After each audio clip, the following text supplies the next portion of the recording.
আসসালামু আলাইকুম। আশা করি সবাই ভালো আছেন। মার্কিন যুক্তরাষ্ট্র বা আমেরিকার প্রেসিডেন্ট 20 জানুয়ারি ক্ষমতা গ্রহণের পর থেকে আসলে ওনার মতিগতি বোঝা বড় দায়।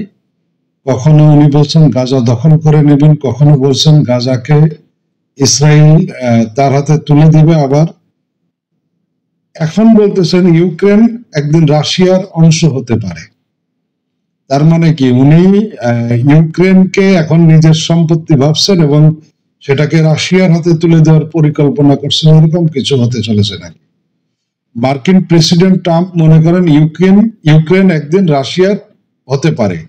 প্রায় 3 বছরের রাশিয়া ইউক্রেন যুদ্ধের সমাপ্তির পক্ষে প্রচারণা চালিয়ে ট্রাম্প সোমবার ফক্স নিউজের এক সাক্ষাৎকারে এই যুদ্ধ পরিস্থিতি নিয়ে কথা বলেন। তিনি বলেন তারা হয়তো একটি চুক্তি করতে পারে, হয়তো করতে নাও পারে। তারা চাইলে রাশিয়া হতে পারে, আবার নাও হতে পারে।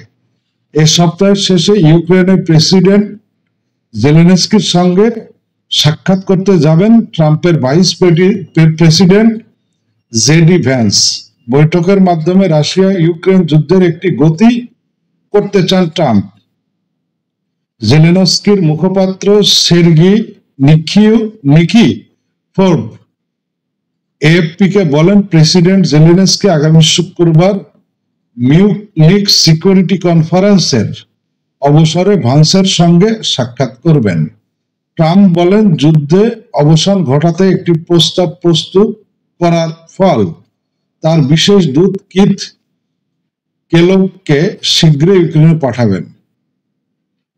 জেলেনস্কির দপ্তরের একটি সূত্র জানিয়েছে কেলগ 20 ফেব্রুয়ারি ইউক্রেনে আসবেন, তবে তিনি কোথায় যাবেন তা বিস্তারিত জানা যায়নি। এদিকে ট্রাম্প সমঝোতার পাশাপাশি নিজের লাভের কথা তুলে ধরেছেন। তিনি বলেন ইউক্রেনকে দেয়া মার্কিন সহায়তার বিনিময়ে একটি লাভের প্রত্যাশা থাকতেই পারে।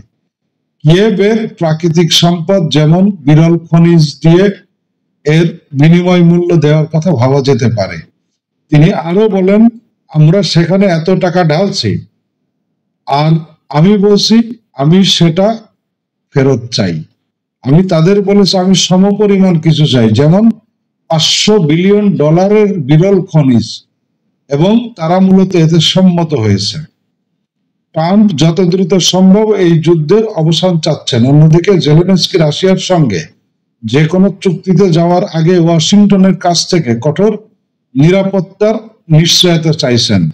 কিয়েভ ভয় পাচ্ছে যদি সমঝোতায় কঠোর সামরিক প্রতিশ্রুতি না থাকে, যেমন ন্যাটো সদস্যপদ বা শান্তিরক্ষী সেনা মোতায়েন, তাহলে এটি ক্রেমলিনকে নতুন আক্রমণের জন্য পুনরায় সংগঠিত হওয়া এবং পুনরায় অস্ত্রাগার গড়ে তোলার সময় ও সুযোগ করে দিবে। সোমবার একটি বার্তায় জেলেনস্কি ইউক্রেনের জন্য বাস্তব শান্তি এবং কার্যকর নিরাপত্তা নিশ্চয়তার আহ্বান জানান।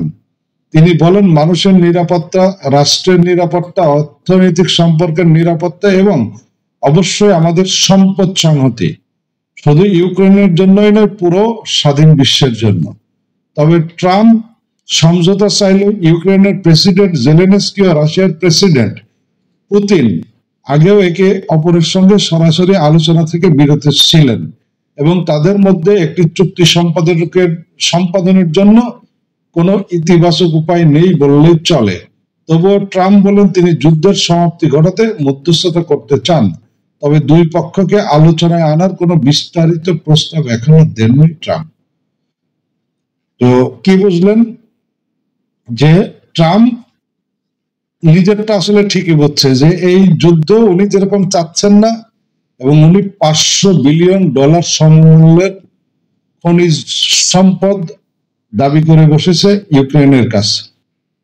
যে উনি বলেছে যে আমরা এতদিন যেই টাকা ইউক্রেনের পিছনে খরচ করেছি বা ঢেলেছি সেটা আমি ফেরত চাইতেই পারি, এবং সে কিভাবে ফেরত নিবেন তারও একটা শক করে দিয়েছেন। এবং ইউক্রেন উনি বলেছেন যে ইউক্রেন চাইলে রাশিয়ার অংশ হতে পারে।